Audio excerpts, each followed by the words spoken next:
Hey everyone, welcome to the Everyday Human podcast. My name is Easton Taverna. Each day I'll share a reflection written by me and inspired by literature, poetry, music, movies, video games, and more. And after that, I'll share a prompt for you to write your own reflection. Together, we'll explore what it means to be human. Every month, we'll walk a new path, taking a look at life, death, the universe, and everything in between. Thanks for coming along. I'm glad you're here. For more, visit eastontaverna.com or join me on Instagram at _everydayhuman. All right, hello everyone. Welcome back to the Everyday Human. It's January 22nd, and today's episode is titled, No Labor Too Great, No Scheme Too Wild. And it was inspired by a quote from Mary Shelley's post-apocalyptic novel, The Last Man. And this is a big book. It's a really good book, and it's a very interesting one. And if you know me or my work, you know that I love this genre. There's something fascinating about it. And despite the death and destruction that is a core pillar of it, the other side of that coin, if it's done right, I believe, is leaving the reader with hope for the future. I work in this genre myself. I've written a novel, a comic, and I have plans for more in that world called Dead World that maybe I plan on re-releasing later this year or adding to that as well. Anyhow, The Last Man was published in 1826, and it explores Europe after it's been stricken by the bubonic plague, and this has resulted in nearly all of humanity going extinct.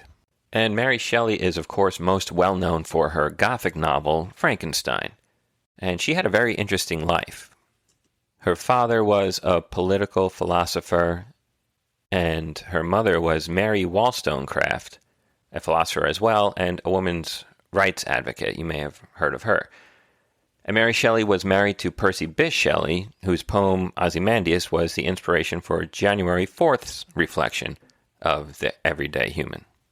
And yeah, Mary Shelley was just a brilliant mind, a very interesting person, and she has done so much for literature at the time and has inspired so much in modern literature. Some saying that she was the person who pretty much invented the sci-fi genre with Frankenstein. So, yeah, we have a lot to thank Mary Shelley for. Anyhow, let's get into the quote from The Last Man. This feeling of universal misery assumed concentration and shape when I looked on my wife and children, and the thought of danger to them possessed my whole being with fear. How could I save them? I revolved 1,000 plans. They should not die. First, I would be gathered to nothingness ere infection should come near these idols of my soul. I would walk barefoot through the world to find an uninfected spot. I would build my home on some wave-tossed plank, drifted about on the barren, shoreless ocean. I would betake me with them to some wild beast's den, where a tiger's cubs, which I would slay, had been reared in health. I would seek the mountain eagle's eyrie, and live years suspended in some inaccessible recess of a sea-bounding cliff. No labor too great, no scheme too wild, if it promised life to them. Oh, ye heartstrings of mine, could ye be torn asunder, and my soul not spend itself in tears of blood for sorrow. And that's the quote. I actually like that quote so much, I took that line, "O ye heartstrings of mine, could ye be torn asunder," and used it as a title for one of my chapters in my fantasy novel, Lux, from the Kingdom of Darkness. And now let's get to the reflection.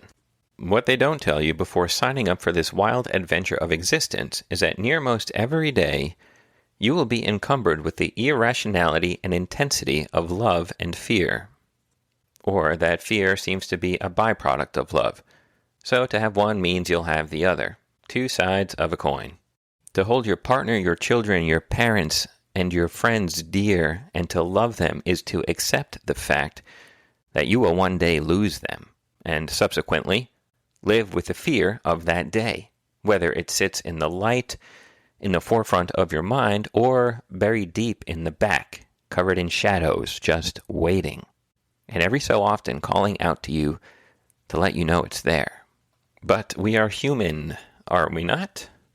We do not cower with the fear of loss. We will do anything in our power to prevent it. Anything from stealing our loved ones away to live in an eagle's nest to outrun a deadly virus, to sacrificing our very well-being or lives for them, working a soulless and thankless job that will grind us to dust, shielding those we love from hurt and despair however we can. Perhaps even so much so that we risk becoming the actualization of our own fear and driving them away. But what they also don't tell you is that you have the ability to tame that wild irrationality and intensity and accept that loss and pain are a part of this beautiful existence. And that it is the very fact that you will one day lose those you hold dear, somehow, some way, that intensifies your love, that offers you the chance to be grateful for every day, hour, minute, and second that you get to spend here with them. And there ends the reflection. Mary Shelley gave me a bit to think about with that one. I hope that reflection will give you a bit to think about as well. And for your reflection question that you can write your thoughts down in your journal or wherever, or just consider, is this. Ask yourself, who are the idols of my soul? How will I put my fear aside to better love them today, knowing full well that we are not promised the same chance tomorrow? And that is it for today, January 22nd. I'll be back tomorrow, January 23rd, with another reflection. Thanks for joining me here on the Everyday Human. Have a good one and take care.